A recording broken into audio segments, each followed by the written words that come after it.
really, at least, has made a big step in bringing it all together. It makes sense to me. Yeah, totally. And then your husband and you also wrote another book about the religion of the sun. Like, is it more into the actual religions of it? Yeah, it is. Yep. It's called The Ancient Path of the Sun. It talks more about the actual symbology of the ancient sites, the religious practices, the ceremonies, and it sort of brings the commonalities between those together and really tries to decode them and explain them, in a way that is understandable today. So make sense of it all, why people were celebrating the solstices and equinoxes all over the world, for example, and what they really meant to them. Which book was first? The Ancient Path of the Sun book was first. Okay, yeah. So we started working on that back in 2011. And that's when we started really just, we didn't set out with a plan or an idea of where this was going to end up. We just started researching solstice celebrations. So it really came out of just wanting to do something for the solstice. And for people who don't know what a solstice is or an equinox, the sun has basically 4 major transitions that it makes in a year. You have the winter solstice, which is in the Northern Hemisphere, Christmas. Then you have the summer solstice, which is just the peak of summer. It's like the time of greatest light. And then in between those is like a crossing transition, which is the equinox. And what we started to find as we began researching is that these times were central to ancient peoples. I mean, there are hundreds, if not thousands, of ancient sites that were aligned to these specific times throughout the world. And they're not, they were actually sacred sites. They're not just big clocks. They had a religious meaning to these people.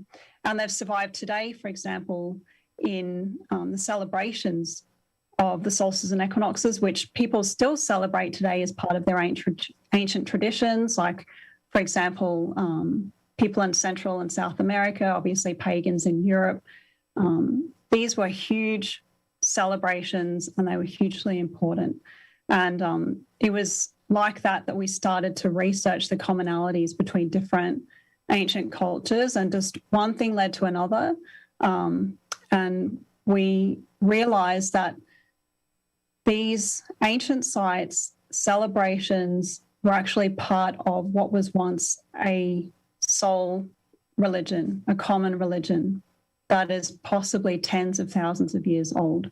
And it kind of diverged off over time, with migrations of different people and the rise and fall of different civilizations. But essentially we could trace the commonalities back and see that there had been a common religion. So that was a huge shock to us. It wasn't something that we set out to find. It was something that we really, just stumbled upon.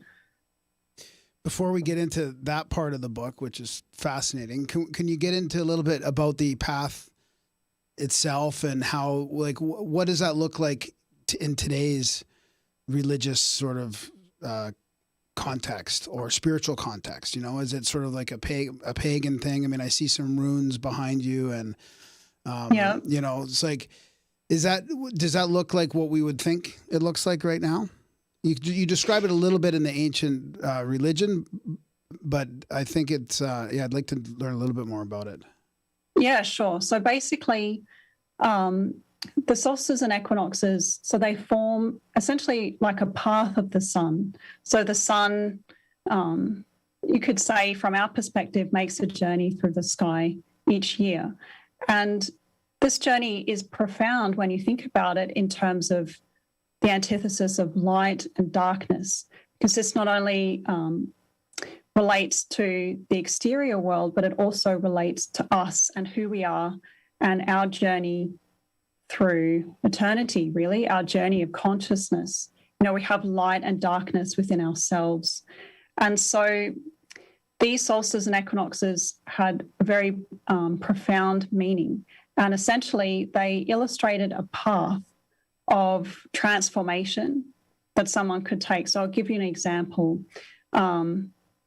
At the autumn equinox, what was celebrated was the descent into the underworld. And that descent coincides with the coming of winter, right? And the encroaching darkness. So the sun seems to essentially descend into darkness. And that was representative to ancient people of a descent that we make in ourselves to confront our own inner darkness. So that darkness then had to be confronted and overcome in order to give birth to something new within and to give birth to the spiritual within. And that leads to the winter solstice, where you have the celebration, which is almost universal, of the rebirth of the sun. So we know that, most commonly as the birth of Jesus, right? So the birth of Jesus is celebrated at the winter solstice and, bringing light and hope to, those who follow him. But this is a very common motif in ancient cultures where you had the rebirth of a sun god. And that actually had a deeper, more profound meaning in that birth also related to the birth of the light within.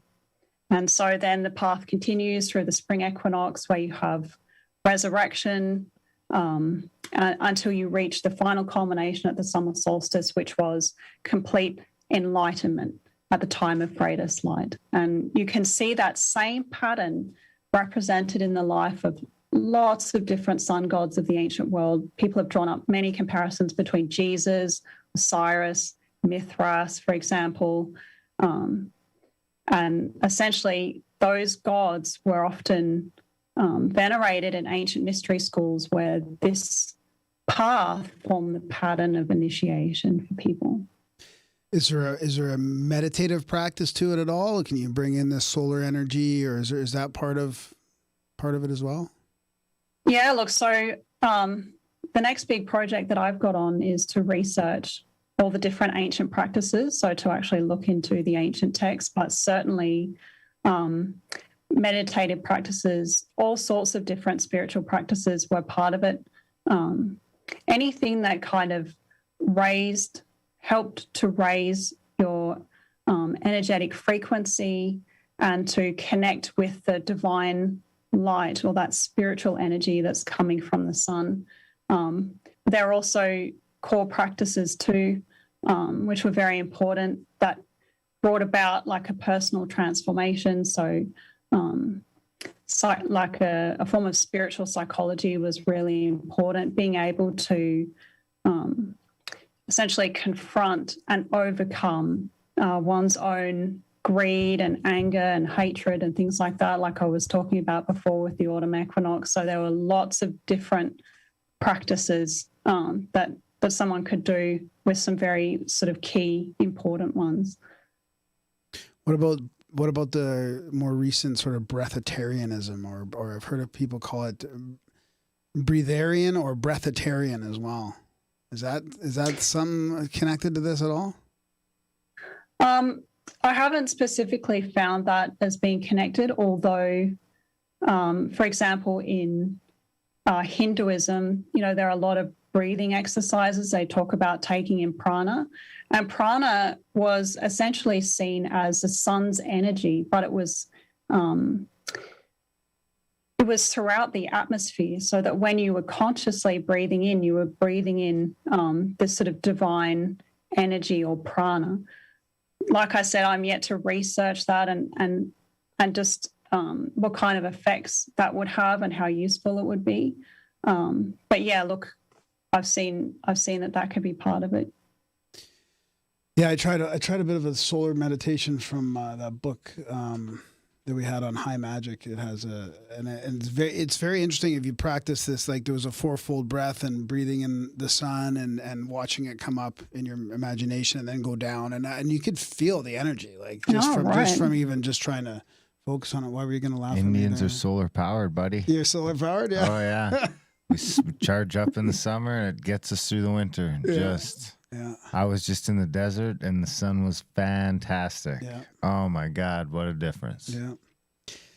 You know what? Your book made me think of the equator and the different latitudes, because you mentioned, I think there's a bunch of these sacred sites that are on the same. Would that be parallel? Is it parallel or longitude or longitude maybe? I think it doesn't even. It's just like if you were to literally, take one of those old globes and put a pencil on and just kind of spin it. Yeah. It would just be, you would just intersect a bunch of these ancient sites. And they're all in the northern hemisphere? They were. Sorry? Those ones were in the northern hemisphere. Yeah. Because I feel like you'd be less likely to worship the sun at the equator. Well, that's kind of what my question was. But because it's very consistent at the equator, right? Like when you're in Hawaii, you really notice it when it's 6. It gets light in the morning at the same time. Pretty much gets dark at night early, like 6 something or whatever. It's very equal, granted. Right? Like 6 to 6 kind of thing. And I wondered if they worship it differently in the northern regions, or like because when you go really north, I mean the winter is really really bad, and like here, the summers, and the summer, like there's the lopsidedness of your seasons is so much different. Did you notice a difference? Well, I think no. In fact, what I noticed is that despite the different locations of these traditions, that they still retained commonalities wherever they were. So when you think of sun worship, you think of the ancient Egyptians, right? Okay, you think of basically all the pagans of Europe. You think of the Aztec, the Maya, the Inca, a lot of the tribes of and peoples of North America, like the Hopi, the Mesopotamians, the Hittites in Anatolia.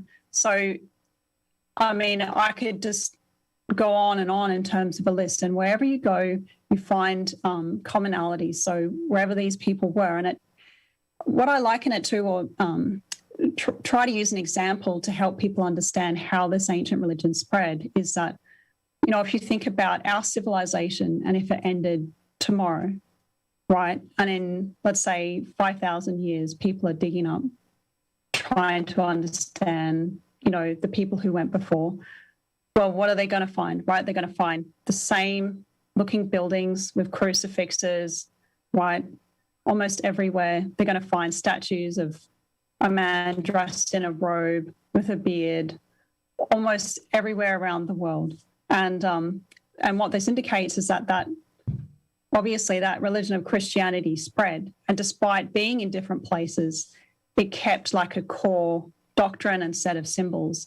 And so that's what I found with this ancient religion of sun worship, that it kept its core doctrine and symbols no matter where it spread, whether into the northern hemisphere or the southern hemisphere.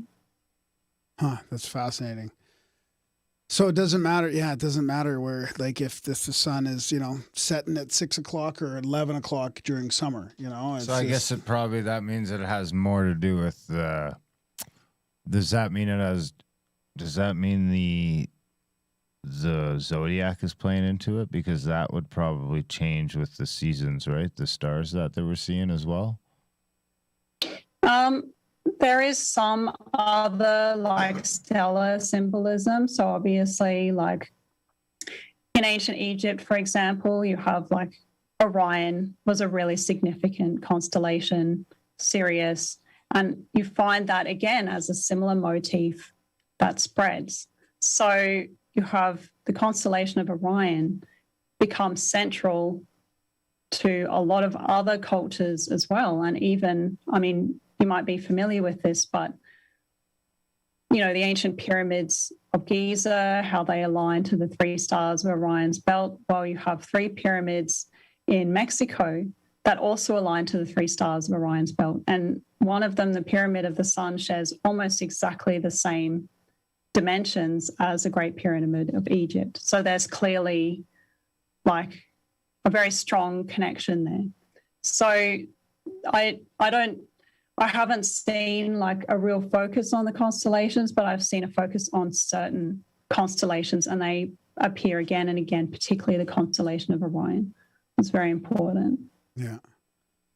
So the other part I loved about your book was which I didn't really notice is so prevalent, is the Wisdombringers and the 7 things, like the 7 the 7 adventurers or the 7 sages, the 7 strangers, the 7 explorers, like all those commonalities. Yeah, that's right. I mean, when I started researching this again, like you start researching, let's say, the law, the traditions of the Inca, right, of Peru, and they talk about Viracocha, and he's just, he's said to be a god, a creator, right, a sun god, right, and it wasn't until years later that I read that they actually talk about him as a real person. He was a real person that came from across the ocean.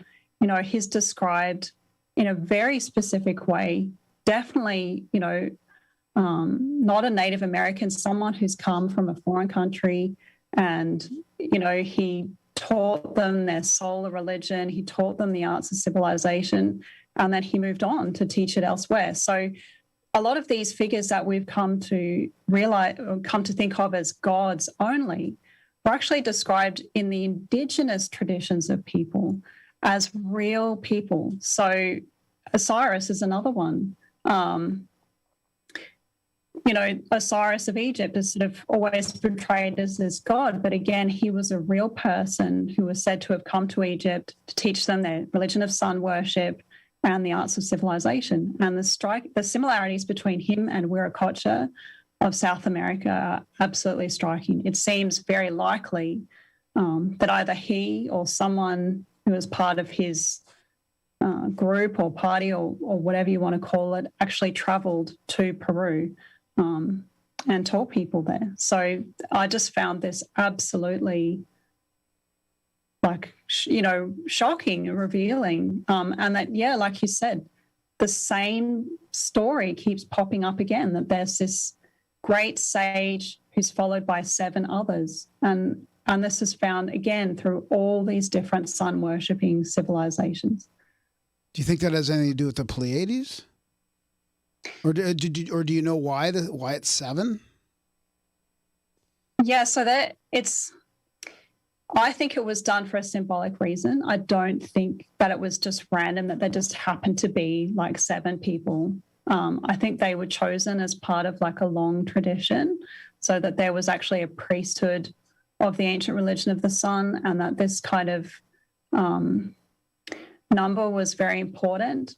And that actually, I think, from my reading of different texts, I think relates to something about that process of transformation that I was talking about, where the sun god is, whether Osiris or Viracocha, is representative of that spiritual sun, right? Our own spiritual sun that we can actually give birth to within. And the 7 followers, or the 7 sages, are the 7 sort of vehicles. These are the 7 bodies that we have. They were depicted in a lot of ancient artwork, often as 7 serpents. So they're the 7 vehicles that that being of light uses within us. So that's 7 chakras, interdimensional bodies. Sorry? Chakras? Well, look, maybe, like, I don't know. I haven't looked much into the chakras. I mean, maybe it has something to do with it, but certainly, like, ancient peoples had a system where there was 7 was really important, and it was part of the structure of a human being, and that sun god traveled or is within that structure of 7. Wow. And then how did you stumble or get into the whole haplogroup and the genetic evolution of us too, which is because that's another fascinating thing. A lot of this history seems to be suppressed. I know there's a guy I've been trying to get on the show, and I follow him a little bit on YouTube. He talks about the DNA of the Vikings, and he's been canceled from universities, and it's unbelievable. Like, they don't want to talk about any of this kind of like this sort of history that goes back to maybe thousands of years instead of just and you also mentioned a change of 500 or 250 years ago as well, which maybe we should get into. But. Right. Okay. So, yeah, look, I think a lot of evidence of contact between ancient civilizations has been cultural artifacts, right? You know, people have gone, okay, well, this pyramid is similar to that pyramid, this practice is similar to that practice, and a lot of that has just been brushed aside, right, as coincidence or whatever people coincidence, right, whatever people want to call it. But genetics gives you like irrefutable evidence, right? If you find the DNA of people, let's say from Africa or Europe in Central America, that's proof that they were there. You're not arguing about, is this cultural artifact that similar to that cultural artifact anymore? So I think genetics is like a really new and powerful tool in the research of ancient history, and it's something that I've really got into, and it's a real eye-opener because, as you say, what I found through it is not only is there genetic evidence that proves, right, that people from the old world have traveled to the new. So when I speak, the old civilizations around the Mediterranean and Egypt and Europe, for example, did go before Columbus to the Americas. The genetic evidence, I think, really proves that, right, and got as far as Easter Island, for example. So the fact that they had contact in ancient times and therefore could have shared the same religion, I think is, I think is without a doubt in my mind personally. But also, it's starting to open up that question, like you say, of, well, what about these other races or beings that people have been describing, right? Like giants. And then where do we fit into the picture? Are we different to the giants? Where did they come from? Where did we come from? Hyperborea, they come from because the current dogma is so stuck on, we came out of Africa, But we've had guests on too that have said, well, no, it's more from Eurasia to Africa and then sort of out or whatever. But I mean, then there's the legends and the myths of Hyperborea and these other places that they came from. And it seems like some of your genetic research is sort of kind of aligning with that. Yeah, right. So I've started reading David Reich. So he's a very famous geneticist, and he's looked at particularly like ancient populations. And basically what they're starting to find is that there were really different types of humanoids on Earth not all that long ago, like let's say around the sort of 40,000 to 50,000 years ago. You had like Neanderthals, right? Denisovans, you had like the hobbits, like the sort of people who were like 3 to 4 foot tall in Indonesia. Yeah. So giants. I mean, I don't know if that's accepted by this guy, but you can throw giants into the mix too. It's like a Lord of the Rings. An obvious. Exactly. That's just like an obvious conclusion someone would draw. Well, if there can be people who are like 3 to 4 foot tall, why can't there be people who are 10 foot tall? Right? Why would we just exclude them just because we think it's silly? Or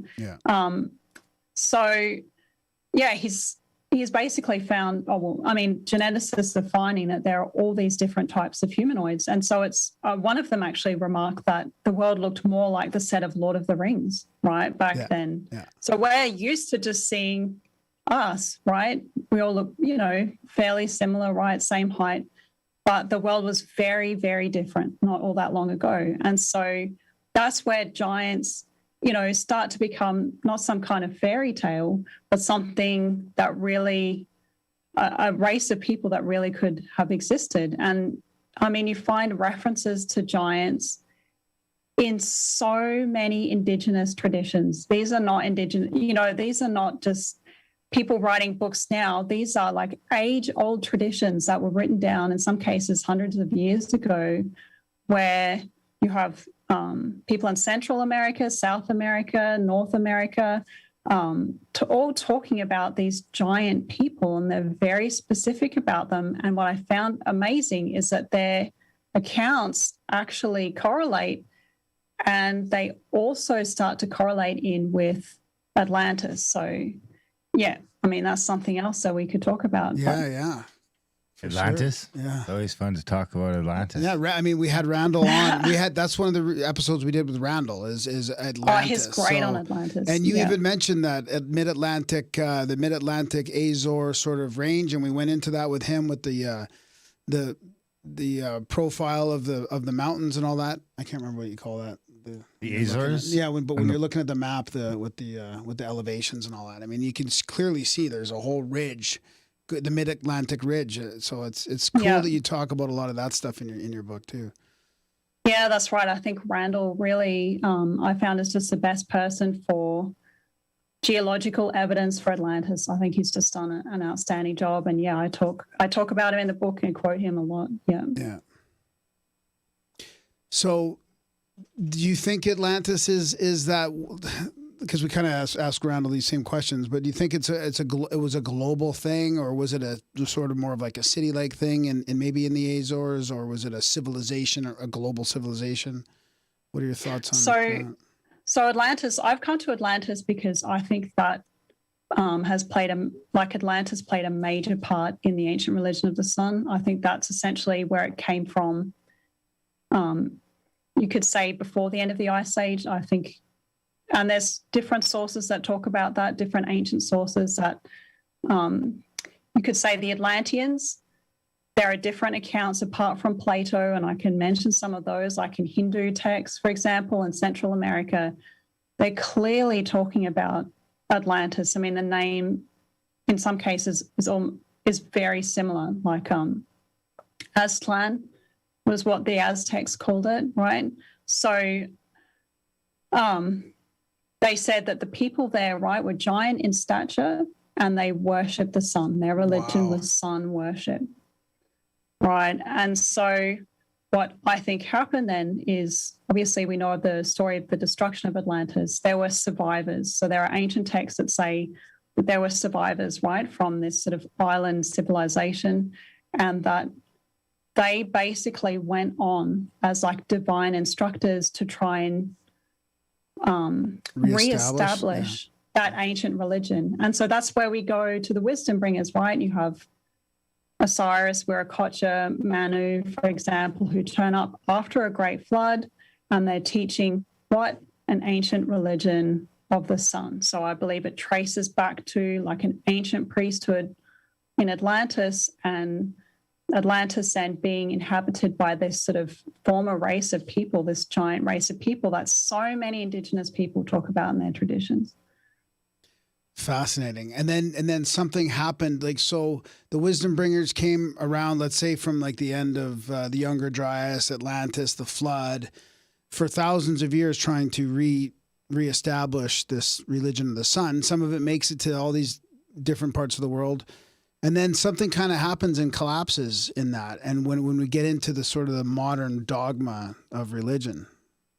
Yeah. So I sort of, try and tell the story of what happened. So essentially what built up, I think, after the Wisdombringers was like another lost civilization, right? This is one that, when we talk about lost civilizations, a lot of people immediately think of Atlantis. And it certainly is a lost civilization. But I think there was another one that is far closer to us in time.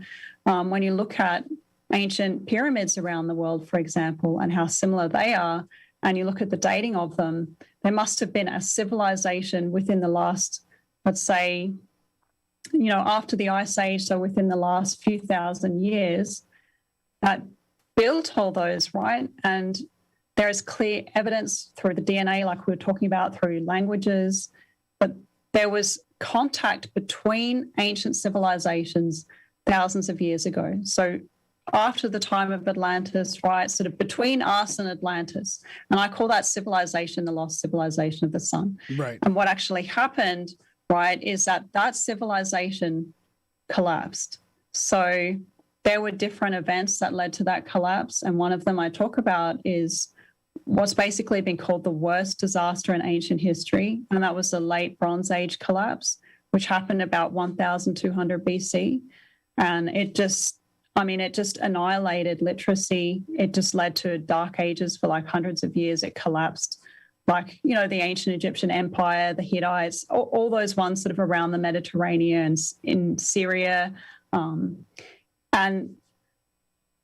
from that point, I think what happened is that those networks of trade and migration were weakened, and different outposts just basically eventually succumbed to invasion.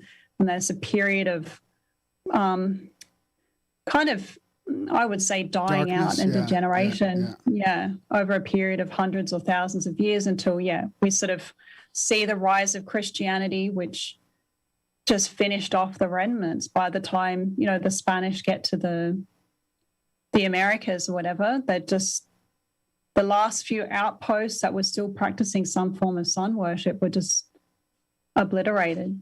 Do you think it's still up in the air about why that collapse happened? I mean, I was thinking of, was it Thera, like the volcano in Santorini, or was it like an environmental thing again? But I don't think there's any real clear evidence, it seems. Or I mean, there must be maybe there is a mainstream narrative about it. But what do you think?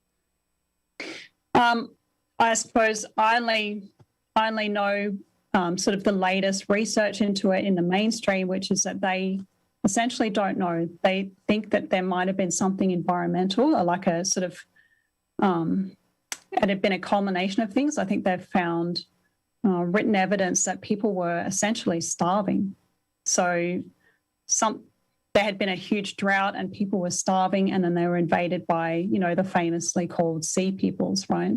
Which just plundered and obliterated all the different cities. So, and just drove people out. Huh. So still up in the air. Yeah. Yeah. So it just, I mean, it's really interesting that, I mean, it just gradually fractured over time until you have, you know, the different sun worshipping civilizations, right, that have kind of split off. They've been separated from one another. And then you have Christianity come along, that really sort of was, which rose within the Roman Empire, and Christianity then goes out and it actually subsumes a lot of these ancient sun worshipping practices. And people have noted how there are actually a lot of solar symbols in Christianity. All the major holidays are timed with things like the winter solstice, right, and the spring equinox. So it actually kind of absorbed a lot of these ancient practices, while of course, you know, stopping people kind of deified from practicing. it. Yeah, kind of deified the solar religion. Yeah, that's right. It kind of, it just kind of absorbed it into it and sort of, placed its own meaning over things that are obviously far more ancient. Maybe you can touch on the language aspect of it as well. That's another fascinating part. I mean, we read the audiobook of the esoteric meaning of the alphabet, and it talked about the esoteric structure of the alphabet. I think it might be structure. But it was very, I don't know if you came across that book at all in your research, but it was very similar to what you were talking about. Is a lot of the old words or the meanings of these words or the sounds, I mean, they sort of seem to come to this similar point in the far past. Yeah, that's right. So what I've found is that there are language, again, like there is evidence that a lot of these ancient cultures had contact with one another and gave rise to each other, particularly with the spread of what's called Indo-European languages. So I guess most people now realize that Indo-European languages spread, right, over like a vast territory in ancient times through Europe. Like pretty much all European languages are related. They come from that, like a one mother tongue called Proto-Indo-European, and also the language in India, right? The language of Iran. It even spread into Western China. They know Indo-European speakers were there. But what linguists have actually found is that the language of, let's say, the Aztec, the Maya, and the Inca should also be counted as Indo-European languages. So they found so many similarities between them that they actually thought that they should be considered part of the Indo-European language family. So what you can see is that, again, this spread of the same civilization in ancient times who were, at least at that time, speaking some form of Indo-European language. Yeah. Can you explain what Indo-European means in this context? What for people? Yeah, sure. It's hard to visualize what. Yeah, so there's different families of languages, right? Indo-European is a family of languages. English is part of that language family. It's Indo-European languages are spoken by the most people in the world today, right? So they all are thought to derive from one mother tongue that was spoken. You know, people have put forward different theories. Some think that it was spoken about 4,500 years ago in essentially southern Russia, like the Ukrainian steppes. Another popular theory is that it actually originated even earlier than that, maybe about like 9,000 BC in what is now Turkey. And that people who spoke this language, right, they migrated to different places. And as they did, their languages became unique, but they always held a lot of commonalities between them, enough that now linguists have been able to identify that they're all related to each other, and that they were all derived from one ancient mother tongue. So, you know, French, Italian, Spanish, Russian, and then you've got Hindi, Persian, and some of the old languages that the Hittites spoke. These are all Indo-European languages, and they're all related.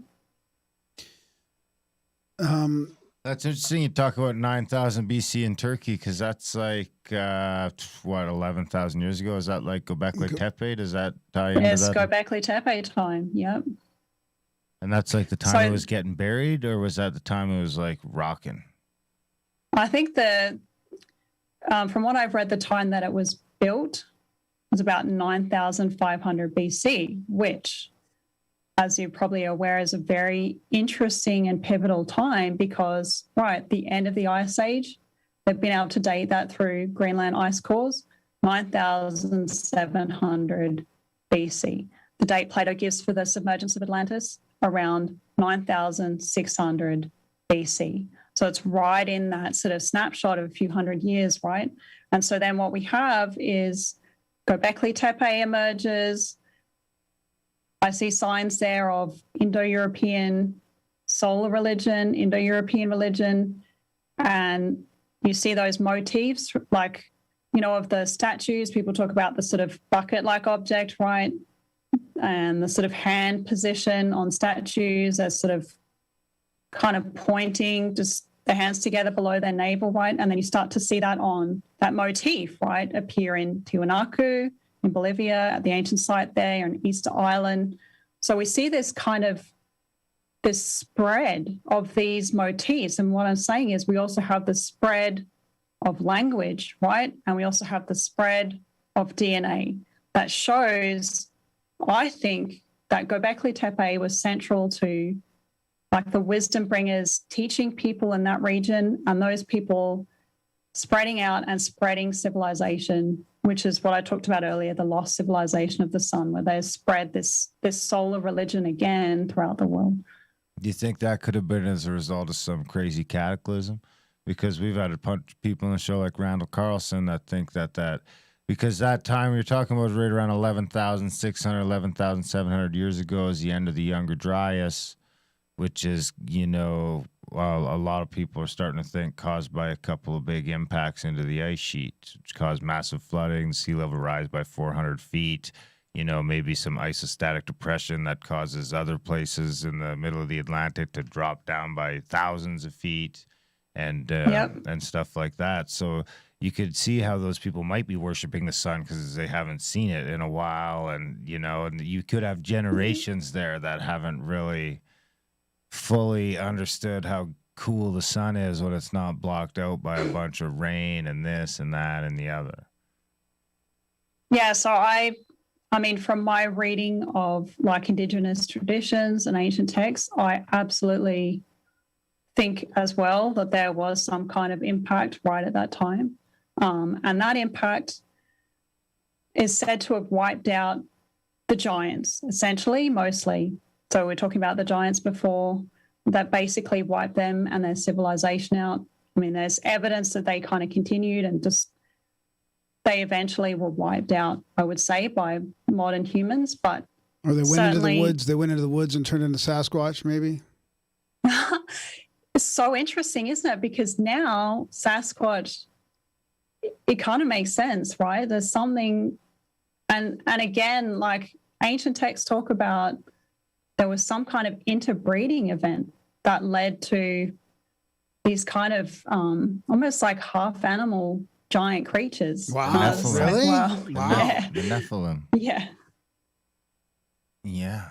Well, that's like, Sorry, I mean, I was just down in Zion again, and like once you get that notion in your head of a shitload of water carving that stuff out, and you start like, you're at the top of the canyon looking down at the bottom, and it starts looking like the edges of a little mud puddle or a little stream. It's just on a scale that is unbelievably unimaginable. Massive. And you don't see that landscape anywhere else except for like southern North America.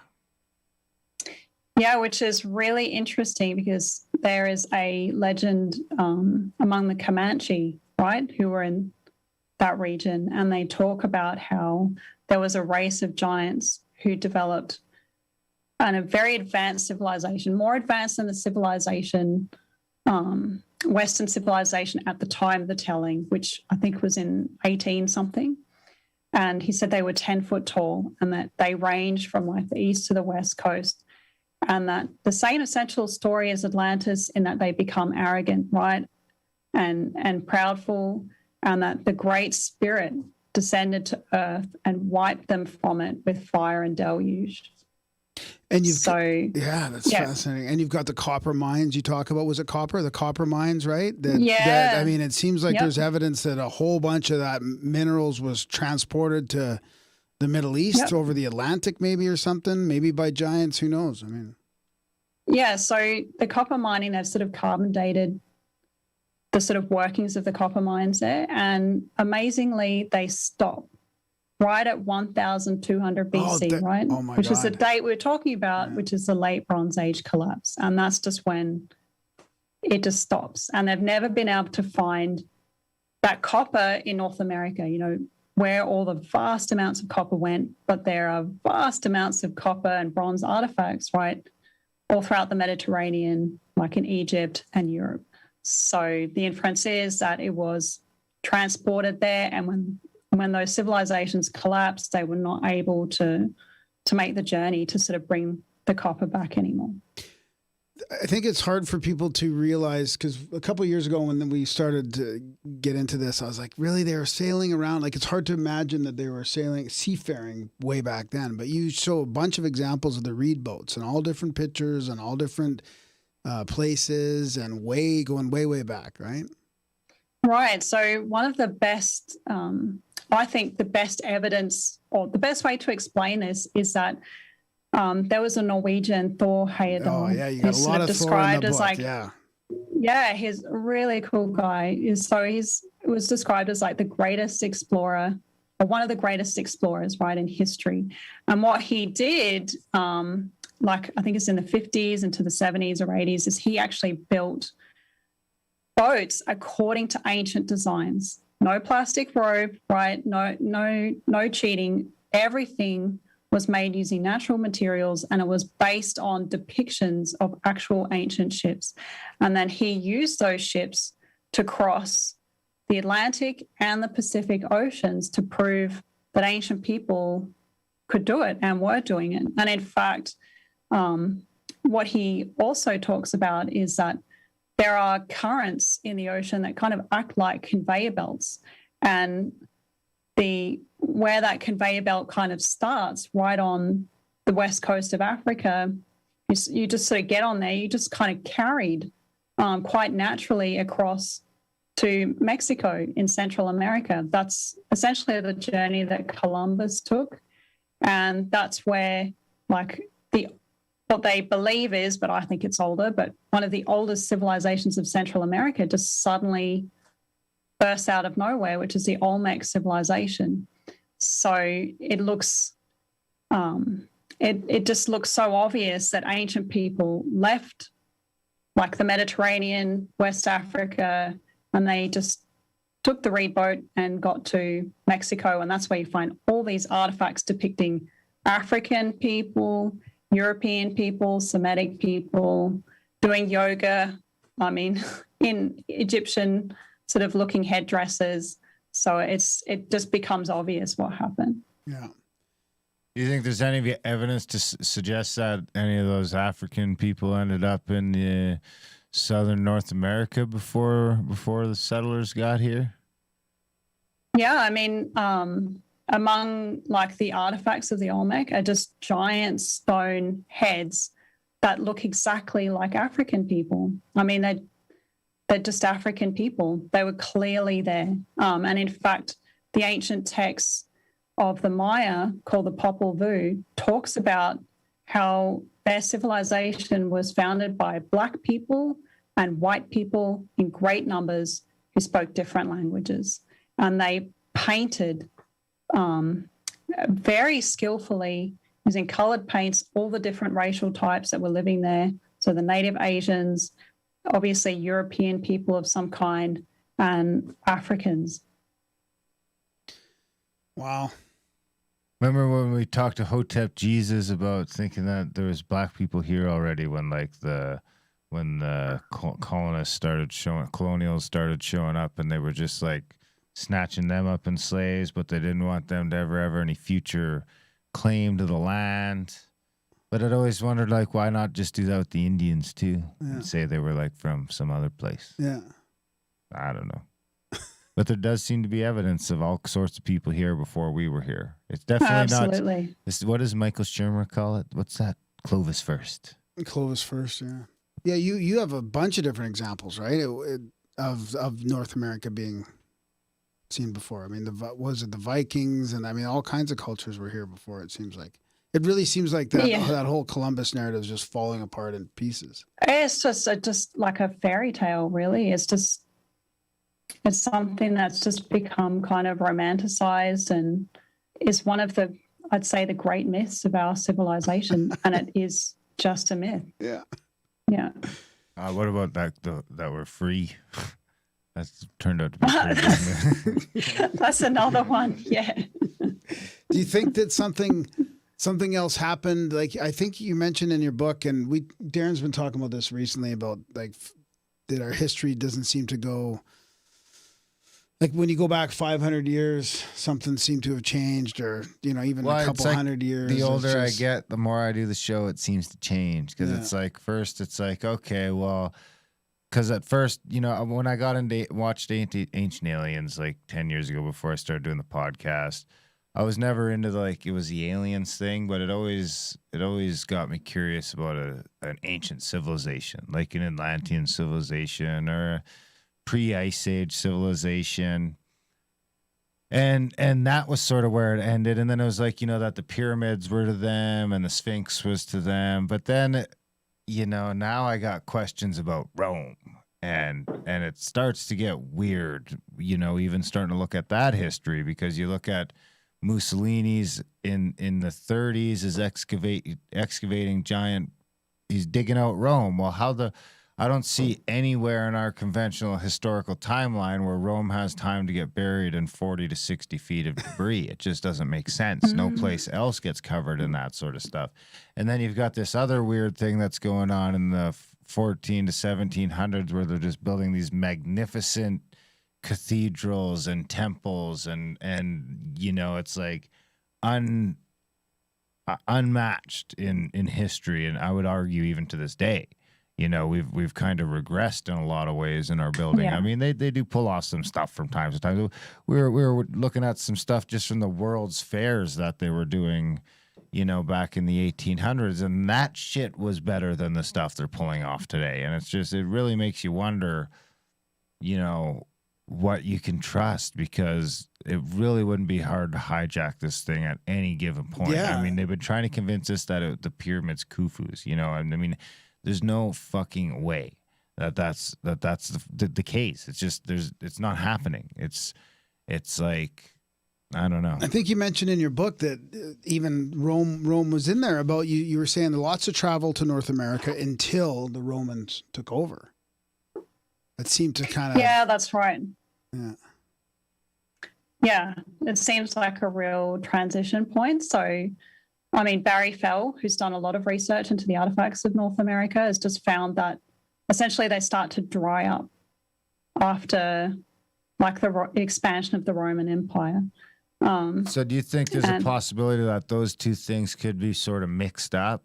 Like the expansion of the Roman Empire is more like, so like not the, let's take the Roman Empire out of it, or the Republic, all of that. Just like or let's say the Empire has stolen the Republic maybe after some sort of a cataclysm. Like Rome itself is after the fact, because it just seems like I'm starting to think that Rome was something else, and it's like got taken over by a cult of Christianity that then starts to spread out from there after some cataclysm. And those priests were good at making shit up.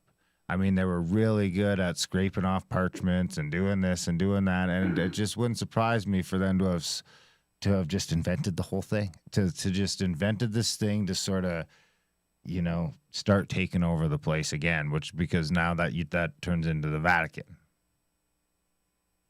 Yeah, well, look, this is something that I've looked into quite a lot, which is Jesus, and did he really exist, right? And, you know, there's a lot that people don't know about early Christianity because, as you say, the church has done such a good job of rewriting things. There are so many other texts about Jesus that were left or excluded from the Bible and banned by the early church. So it's really interesting, actually, because Jesus himself, if you read these other texts that have been essentially buried for over, nearly 1,700 years, actually reveal that he was teaching things that will be considered pagan. Yeah. Right. So he was teaching things from, you would find in Zoroastrianism. People have done comparisons to Hinduism, Buddhism, ancient Egyptian religion. So he is not, he was, has been sort of, I guess, taken over and used and portrayed in a certain way to create Christianity. But there is another real buried story about him and what he was actually teaching. And I think he was actually teaching mysteries of the ancient religion of the sun and spent time during his lost years with groups who had that ancient knowledge and who still carried it. And he actually became part of like a priesthood. That's a whole other, yeah. The sorcerer Jesus. Did he get crucified then, do you think? Yeah, look, I think he did. I mean, his punishment was he was punished as a heretic and as how you would punish a pagan in Old Testament law. It makes sense that he was crucified because of what he was doing and teaching. So, yeah. That's fascinating. That would be a bitch, man, getting crucified. It don't look fun. No. Slow, painful death. Hey, the Kolbrin, is that one of those books? I heard about it before a couple of years ago and I forgot all about it. Yeah, the Cobrin is an absolutely amazing book, in my opinion. So this is not an ancient text, so this is not something that mainstream academia accepts. It was published in 1994 in New Zealand. Apparently, it was acquired from a man from, I think it was from Wales, Britain, and he had been a member of like a Hermetic organization and a Druid organization as well. And he handed those manuscripts over or whatever, and they published them. So there's no way, we don't have the original text, but there are people who are researching that book, and they have found things in them that no one could possibly have known before 1994, right, when it was published. So there's ways to confirm the authenticity of that book, and I've come across things in it too that makes me think that it is a real, at least parts of it are some kind of real ancient text, part of an ancient lineage. And it was, I think part of its history, it says that it was actually part of a cache of texts that were taken out of Egypt, and they were buried in different locations in the world. And this is sort of one of those caches that kind of came to light and was stored and held onto by the Druids for a time. It was sort of taken by Phoenician sailors to Britain. And wow, yeah. Supposedly a bunch of scrolls, right? Was it a bunch of scrolls, literally? Or there's some of them, I think. I thought it said something about scrolls in there. Yeah, look, I can't remember that bit, but I mean, I'm guessing, yeah. So is that? Yeah, actually, it does talk about scrolls. You're right. Do you know if that was published? Did they have the copyright on it? Do you know if it's public domain at all, or? I do believe it's copyright. Yeah. So yeah. Which, I mean, I've been in contact with them to be able to reproduce excerpts, and they're really nice about it. So yeah, I think they're audio. just. I'd love to do it. I don't think there's an audio version out there. No, that's not. I think they're just really, they really want to make sure that the integrity of the text is maintained. But they seem good people. There you go. Maybe you can read it. Yeah, that'd be awesome to get it on audio. Don't you still got to do the Sun Lore of All Ages? Or what there's a book in the public domain called The Sun Lore of All Ages. I was going to try and read it before we had this show, but yeah, you've probably looked through that thing. I can't remember who. No, I haven't actually. Yeah. So I'll let you know when it comes out on audio and you can listen to it. Yeah, that would be good. Thank you. Wow, Darren, do you have any questions at all, or this has been a great chat? Yeah, this one's clicks a few things together. I mean, it sort of would fit in well with Randall's stuff and Dave's stuff. I mean, I'd like to get I like Dave's stuff because it ties into the stars a bit more, sort of the other side of it, the myths. But it would kind of make sense that you'd have the religion on one side of things and the mythology on the other. I mean, that's sort of always where it fits in. What about the moon? Did the moon come up at all in how that plays off of the sun? The moon, not so much. But the reason is because, like, a lot of people think, right, that sun worship is just, came about because people found the sun really important to their survival, right? So they were just basically nature worshippers, and the sun's important, it helps them grow their crops and whatever. But that's not what ancient texts say, right? So ancient people are very explicit about why they worship the sun. And it's because it is the greatest source of light and life there is, along with obviously the stars. And that this light that's coming from the sun is like the physical manifestation, right, of a spiritual light that's coming from like a higher source. So what they were interested in is light and the source of it. And that source ultimately was sent to sort of reside with the creator, who was invisible, unmanifest, unknowable, just beyond comprehension. And so what they were really interested in was the spiritual nature of light itself.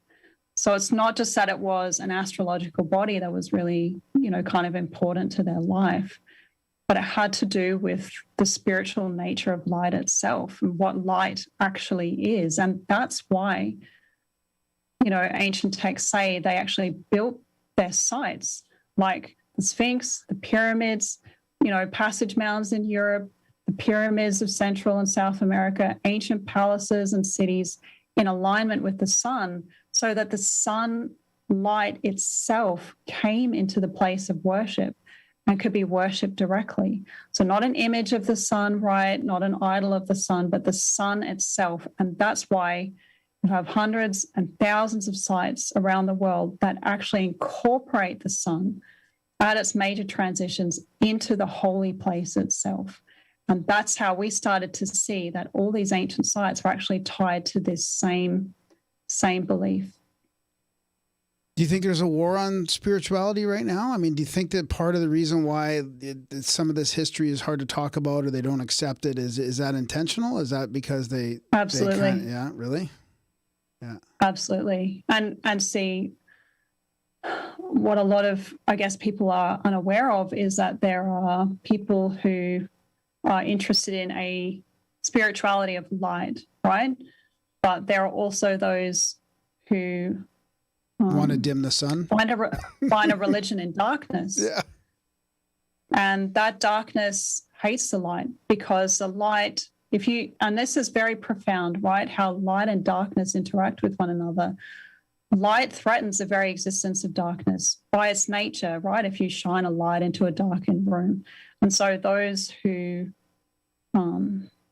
religion is of darkness and who take their power from darkness are threatened by anything to do with light. And truth itself is of the nature of light, right?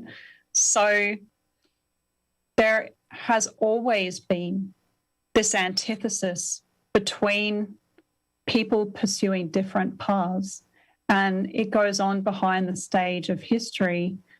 Its players are often unseen, but there is this struggle, right? And you see it manifest, people have seen in pop culture, for example, the promotion of things that are essentially anti-light, right?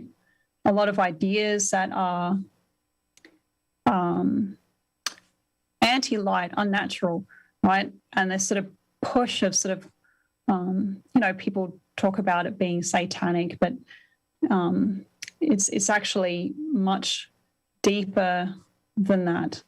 And part of wiping out the light is wiping out the history of it, the history of that religion and the knowledge of it, the wisdom of it, and that great legacy that's basically been left to us by ancient people who had that knowledge. So we're meant to just forget about all that. Do you think is it connected to the mystery schools and the collapse in the lost? So after the lost civilization, do you think that those secret societies and mystery schools are now, it's now connected to who's kind of running the world right now, or trying to, I guess? Yeah. So basically, those ancient mystery schools, they were established according to ancient texts, like the Cobrin, in all different places in the world, right? To keep the knowledge of the ancient religion of the sun alive, because there's actually a profound philosophy and depth of knowledge. It's not something superficial, like let's just go and worship the sun, right? There's a whole knowledge of the purpose of life, what happens after death, who are we, where do we come from, and what are we here for? Do we have like a potential to become something more than we are, right? Do we have like an inner spiritual potential? So those mystery schools were set up to sort of preserve that knowledge, because most people are kind of interested in a more exoteric version of the religion. So that's for a few people, right, who understand things in a greater depth, who have more interest in it. But over time, you're probably aware of what happened with Freemasonry, that can get infiltrated. And there are also other mystery schools of darkness. And so, that's how religion on both sides has worked. And a lot of the esoteric schools of the ancient religion of the sun were absolutely destroyed. And what was left over, like Freemasonry, was infiltrated. So we are, according to ancient texts, in the time of the Kali Yuga, right, where it is a time of darkness, where darkness is really in control and basically looked up to. Yeah, hopefully. That's fascinating. I would agree. I think it's all connected. And you mentioned I think you mentioned Hermeticism in there, don't you? As part of the the better half of the ancient religion of the sun kind of thing?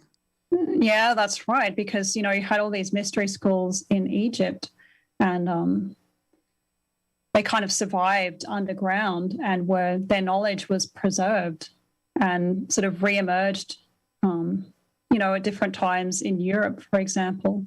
A lot of that knowledge was sort of passed on secretly. So, yeah, and then you have books like the Kolbrin, which has a lot of this ancient knowledge in it, and that emerges from, a druidic organization in Britain having books that are supposedly really, really old, right, from Egypt. So that's what I'm saying, that there has been like a lineage, like a passing of this knowledge over time. But you can see where it's ended up, where essentially that druidic organization in Britain has just kind of faded away and petered out, and we just thankfully have the text. Yeah. Yeah, we'll see. What do you think is going to happen in the future, in the near future, and from a spiritual perspective? I mean, are we entering the age of Aquarius or that part of the Kali Yuga where it stays dark, or is there an awakening? What's your thought from a spiritual context?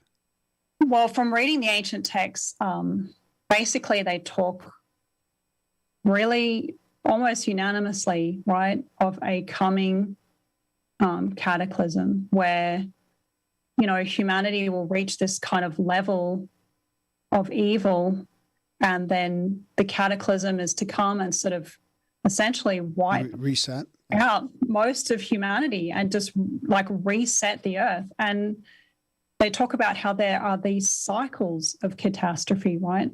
That they do come as like a reset button, if you will, like a really quite famous prophecy is with the Hopi, and they talk in very clear terms, right? They preserve a tradition which they say is, maybe as old as 10,000 BC, like 12,000 years old or more, right? And they talk about these cycles of civilization, and they do say that we are in the lowest kind of era of civilization, and that there is going to be a purification time. And they talk about the signs, that lead up to that purification time, and it's quite uncanny. A lot of them, are sort of coming true, and they believe that there'll be some kind of cataclysm, and that it will essentially clean the slate for people to start over again. Do you do anything? Don't say it. Don't say it. Do you do anything like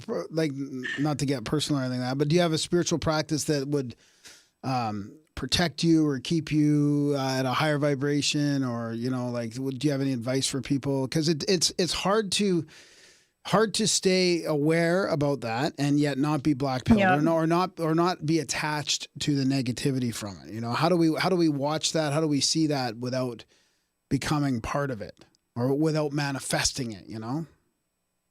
Yeah, I think it's just really important to focus. I mean, this is what I do, but focus on your own journey, essentially, and what you're here to do.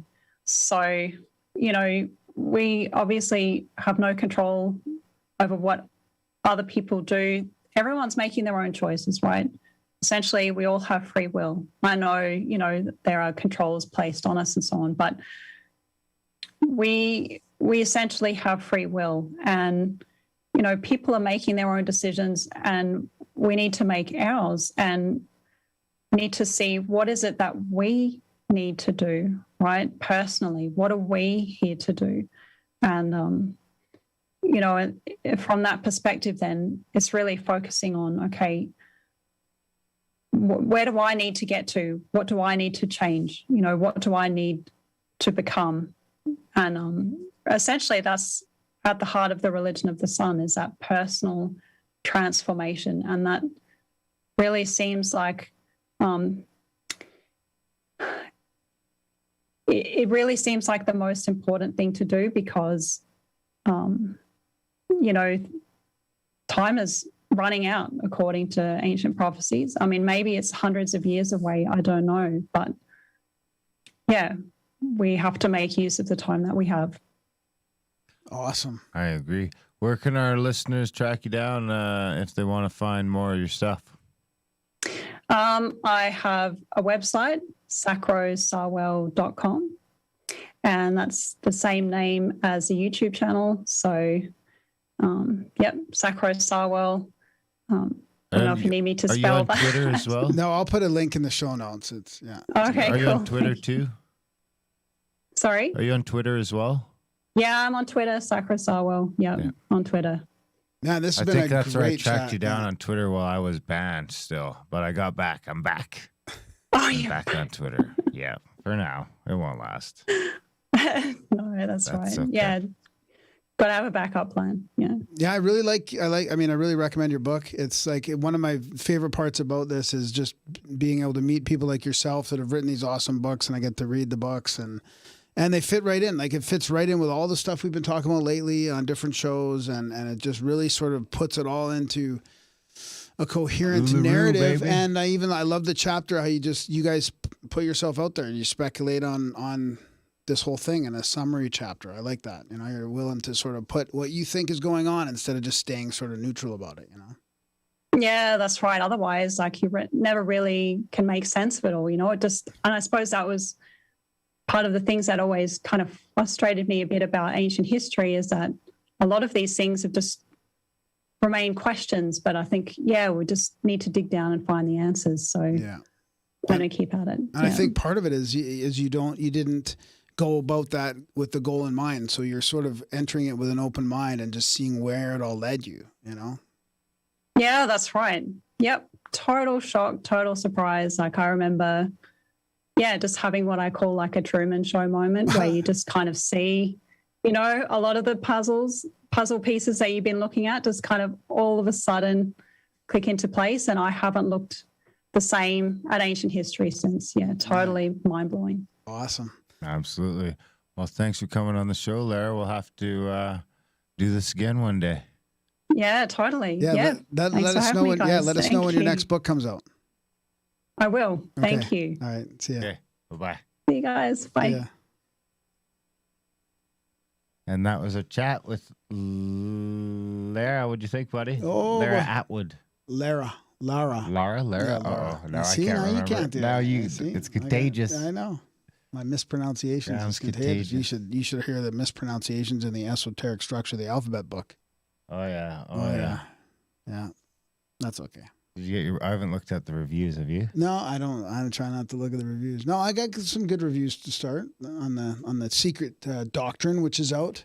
That's right. Yeah, Secret Teachings is Search coming out. So just Cosmogenius. while we're on the audiobook topip. Adultbrain.ca. Yeah, no, this was a fun chat, man, and it's a good book. This will be in the studio for reference. It's got the giants, the haplogroups, the ancient. That came to the P.O. box. Yeah, it's good. All right, guys. Big thanks to Lara for coming on the show. Lara. Oh, now I can't remember. Is it supposed to be Lara? Lara. Like the Tomb Raider? Just think of Lara Croft? no, like the Australian way to say it, Lara. Uluru. Big thanks to you guys for listening. Extra big thanks if you're one of those who choose to be one of our Value for Values supporters over at Grimerica.ca/support. Sign up for a monthly or do a one-time donation. One of those funky things helps us keep going around here. Remember, it's not a free podcast. It's a Value for Value podcast. If you're getting some value from the show, send some value back our way. Grimerica.ca/support. You can help out the show a bunch of ways. Don't cost you nothing. You can spam Graham at Grimerica.com. You can tell your friends about the show. You can review the show wherever you listen. You can rate the show. You can share the show. You can buy some cool swag. Grimerica.ca/swag. We got masks and shirts and all sorts of cool stuff. You can check out our other shows, GrimericaOutlawed.ca, where we talk about more controversial stuff. Or you can check out rockfin.com/Grimerica, where we do a bunch of video stuff. Fun stuff over there. We just did a series on climate change. Check that stuff out. Do all that stuff because it's important. Yep. We love you. Thanks for listening, and we will see you next week. Okay, big thanks to you guys for tuning in to the live show. Jasper Paul's bringing a bison brisket to the barbecue this weekend. Oh, nice. Yep. Another barbecue. Oh, Shellback just got the esoteric alphabet book. Oh. Well, Shellback, no. I'll tell you what. I'm gonna have Put a good review in there, please, buddy. I'm gonna have those Contact at the Canyon tickets available for deposit pretty quick. But our quick looks like we're gonna have like an 80% return Wow, from this year. Wow, that's amazing. Yeah. So there won't be a ton of spots for that. Watch the website probably the next few days to a week whenever it's on the list of my things to do. When we live again? Next Wednesday, I think. Wednesday. Who we with? Do we have anyone booked? Yeah, we do. We have Chris from Forbidden Knowledge. We have a Swapcast with him, a Schwabcast with him, Schwabcast. and a Pandemic Blunder. Oh, I better read that guy. Jeez, I gotta get on. Are it. we booked up or what? I'm still in holiday Yeah, we're mode. I booked better up. Yeah, check. and then we got I better- Larry Sharp, the Sharp Way, and Alan Steinfeld making contact after that. Why'd you say it like that? Just because it's it's gonna be another UFO show. Another UFO show. Another summoning the UFO show. All right, guys. Thanks for tuning into the live show. Thanks for all the tips, Shellback.